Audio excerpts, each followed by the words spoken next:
जय गुरु जी। संगत जी, गुरु जी महाराज बहुत ही प्यारा सा सत्संग जो अक्सर पुरानी संगत को सुनाया करते थे या गुरुबानी में व्याख्या के रूप में लगवाया करते थे, जिससे हमें बहुत कुछ सीखने को मिलता है कि जैसा हम कर्म करते हैं वो हमें भोगना पड़ता है और एक न एक दिन हमारे सामने जरूर आता है।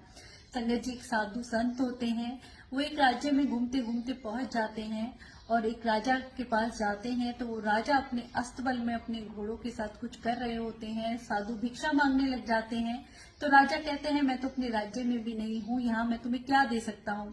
पर साधु बार बार मांगते हैं तो राजा को गुस्सा आ जाता है और थोड़ी सी घोड़े की लीद ही उठा के उनके झोले में डाल देते हैं। अब साधु तो कहते हैं ना, जो पूर्ण संत होते हैं उन्हें कुछ चाहिए नहीं होता है, वो तो आपका भाव देखते हैं।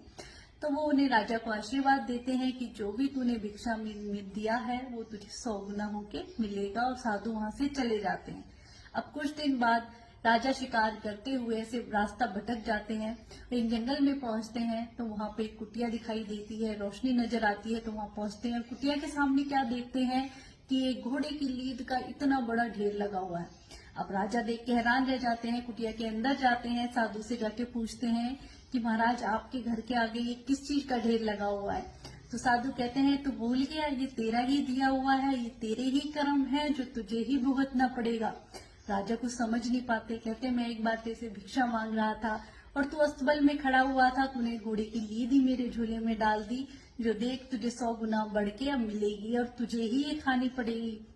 राजा घबरा जाता है और साधु के चरणों में गिर जाता है कि प्रभु मुझे क्षमा कीजिए, कोई तो ऐसा उपाय बताइए जिससे मुझे ये कर्म भोगना ना पड़े। तो साधु कहते हैं, बस एक ही उपाय है कि अगर तू अपने नगर में जाके अपनी निंदा करवाता है तो तेरा ये पाप कर्म कम हो जाएगा। संगत जी, आपने देखा ऐसे ही नहीं भक्त कबीर जी गाया करते थे, निंदो लोग निंदो मोको लोग निंदो। जब कोई हमारी निंदा करता है तो हमारे पाप कर्म कम होते हैं और हमारे पुण्य बढ़ जाते हैं। जब भी कोई निंदा करे तो समझे आपके मैले कपड़े धो रहा है।